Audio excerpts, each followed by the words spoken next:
Hello everyone, this is Seema Sharma. Welcome to my channel. आज हम बात करेंगे ट्रेडिंग ऑन इक्विटी पे। ट्रेडिंग ऑन इक्विटी एक बहुत इंपॉर्टेंट टर्म है और इससे रिलेटेड क्वेश्चन काफ़ी पूछे जाते हैं। थोड़ी सी कॉम्प्लिकेटेड भी है, तो थोड़ा इसको समझने के लिए मैंने अलग वीडियो बनाया है कि क्या होता है trading on equity, trade on equity क्या होता है।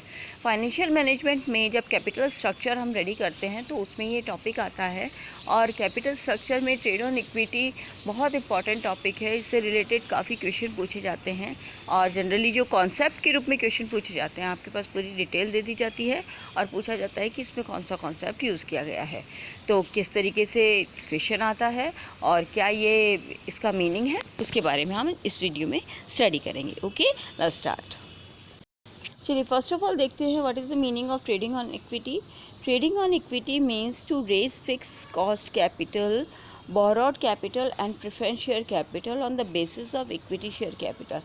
देखिए, जब कोई भी कंपनी शेयर्स इशू करके इक्विटी शेयर्स के थ्रू एक बड़ा फंड इकट्ठा कर लेती है अपने पास, ठीक है, वो इक्विटी कैपिटल होती है। ओके, इक्विटी कैपिटल से जब वो अर्न कर और ज़्यादा आगे लोन लेती है, बोरोड फंड लेती है, लोन लेती है लो इंटरेस्ट रेट पे। ओके, तो लो इंटरेस्ट रेट पे जब वो लोन लेती है तो उसकी कैपिटल इंक्रीज़ होती है, और कैपिटल इंक्रीज़ होने के कारण उसका जो वर्किंग होती है, ऑपरेशंस होते हैं, वो भी इंक्रीज़ होते हैं और प्रॉफिट अर्न करती है कंपनी।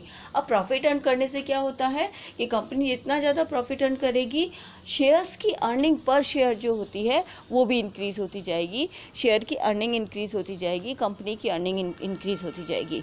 आप जानते हैं कि फाइनेंशियल मैनेजमेंट का, किसी भी फाइनेंशियल मैनेजमेंट का मेजर ऑब्जेक्टिव क्या होता है? शेयर होल्डर्स की वेल्थ को इंक्रीज़ करना। ओके, तो इक्विटी शेयर से जो कैपिटल इकट्ठी करी है उस पर हम चीप लोन्स लेकर जब कैपिटल को इंक्रीज़ करते हैं और अपनी ऑपरेशंस को इंक्रीज़ करके मोर प्रॉफिट्स अर्न करते हैं, जिससे हर इक्विटी शेयर होल्डर्स की इनकम इंक्रीज़ होती है, तो उसी टर्म को हम ट्रेडिंग ऑन इक्विटी कहते हैं। ओके, तो चलिए इसकी डेफिनेशन पूरी तरीके से देखते हैं।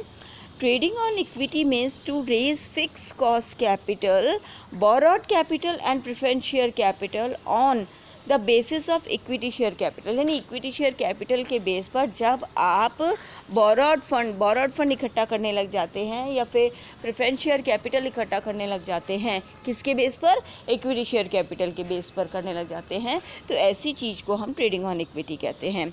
So as to increase the income of equity shareholder, ताकि इक्विटी शेयर होल्डर्स की पर जो शेयर है वो इनकम इंक्रीज़ की जा सके।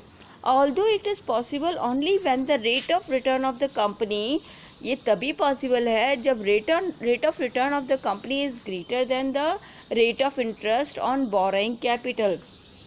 ये तभी पॉसिबल है जब कंपनी की जो रेट ऑफ रिटर्न है, यानी जो अर्निंग कर रही है, वो ज़्यादा होनी चाहिए, किससे?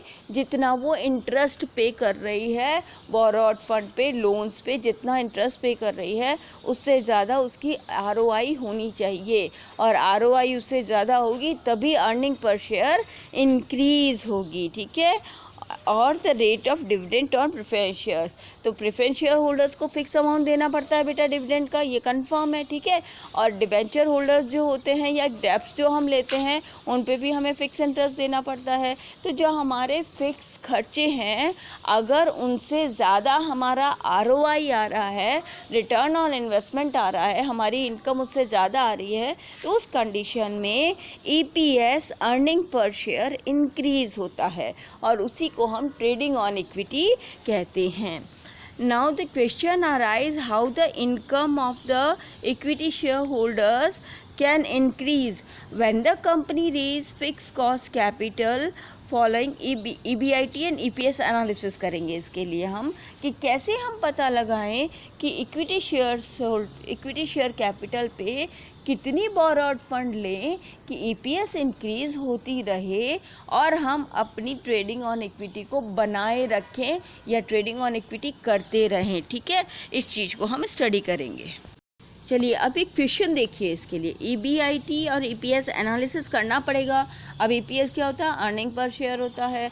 अब आपकी ROI ज़्यादा होनी चाहिए किससे? इंटरेस्ट से, तभी आपकी अर्निंग पर शेयर इंक्रीज़ होगी।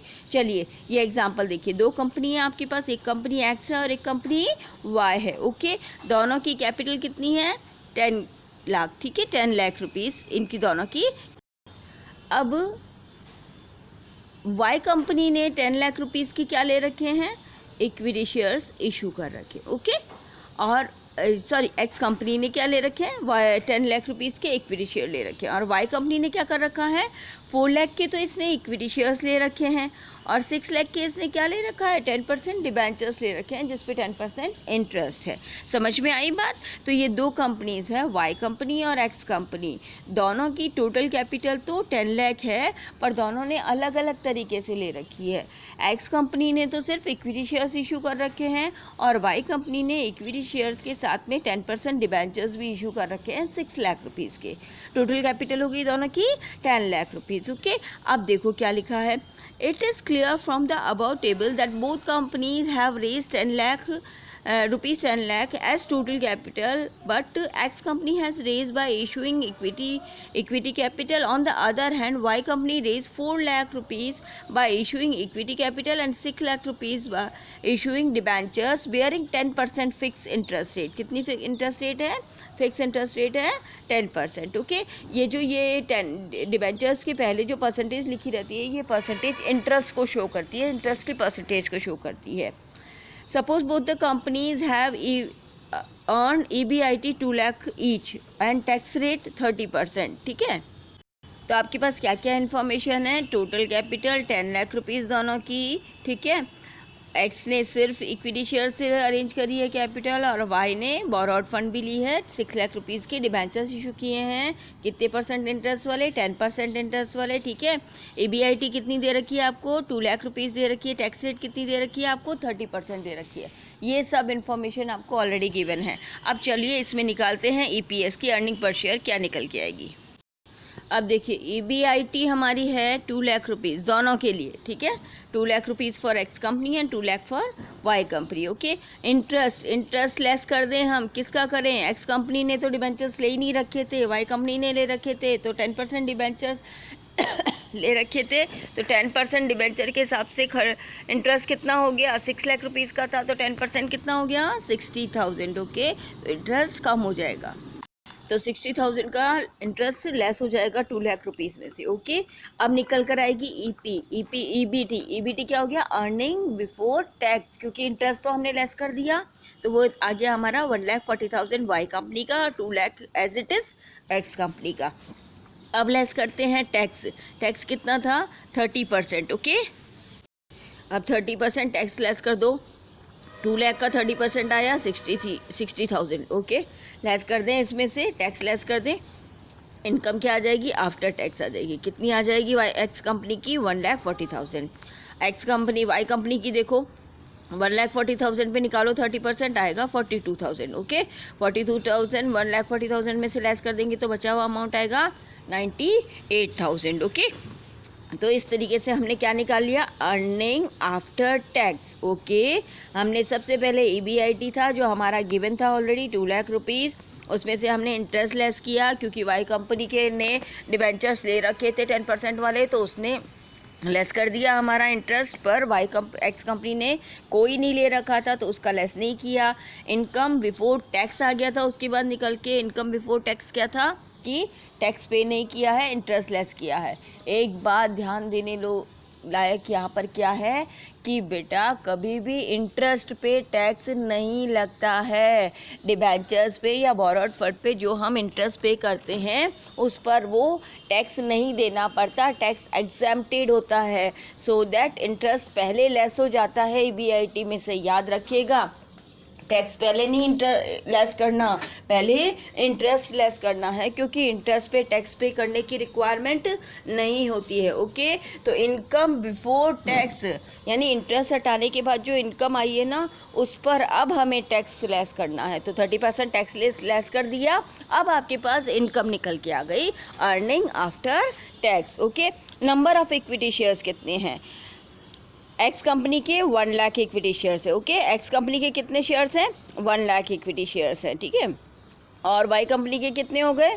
40,000 इक्विटी शेयर्स हो गए। ओके, दोनों के equity shares, number of equity shares इतने हैं।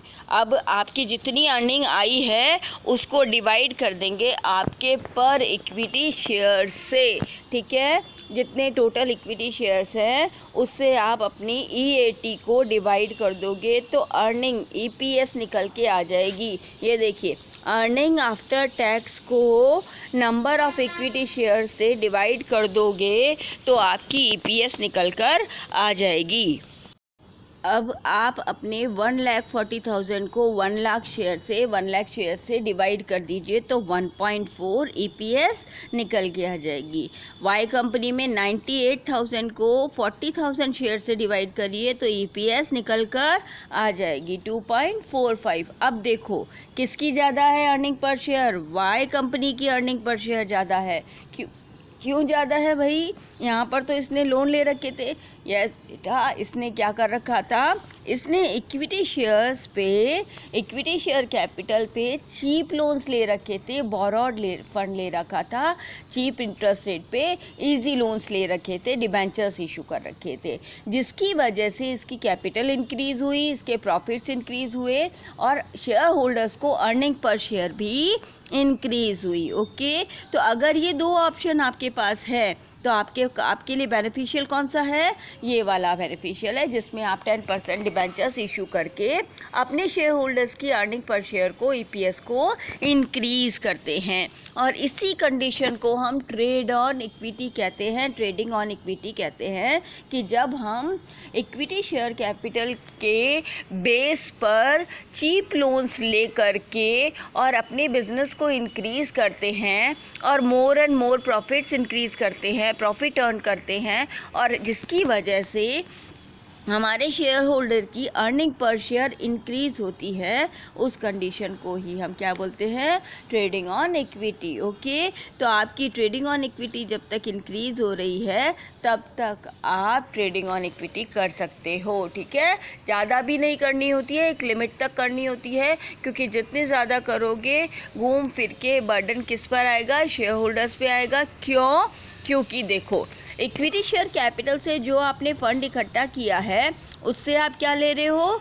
चीप लोन्स ले रहे हो, ठीक है, डेब्ट्स ले रहे हो, चीप डिबेंचर्स इशू कर रहे हो या लोन्स ले रहे हो। तो आप उनको अगर ज़रूरत से ज़्यादा इंटरेस्ट पे करने लग जाओगे, जितने ज़्यादा डेब्ट लोगे उतना ज़्यादा इंटरेस्ट पे करना पड़ेगा। अब अगर आपकी EPS अर्निंग पर शेयर इतनी अच्छी हो रही है कि आपकी इंटरेस्ट इजीली पे हो रहे हैं तब तो कोई दिक्कत नहीं है। पर यही इंटरेस्ट अगर आपकी शेयर होल्डर की इनकम से ज़्यादा होने लग जाए तो ऐसी कंडीशन में शेयर होल्डर्स की इनकम कम होने लग जाएगी और शेयर होल्डर्स आपसे नाराज़ हो जाएंगे। ओके, तो ट्रेडिंग ऑन इक्विटी भी एक लेवल तक ही किया जाना चाहिए, क्योंकि उसके बाद वो शेयर होल्डर्स को नाराज़ कर सकता है और उनको हो सकता है कि मार्केट में आपकी शेयर्स की रेटें बिल्कुल डाउन हो जाए, क्योंकि उनकी डिविडेंड का परसेंटेज कम हो जाएगा। सो दैट EPS इंक्रीज़ होती है, तब तक trading on equity is better, बहुत अच्छा ऑप्शन होता है, ठीक है।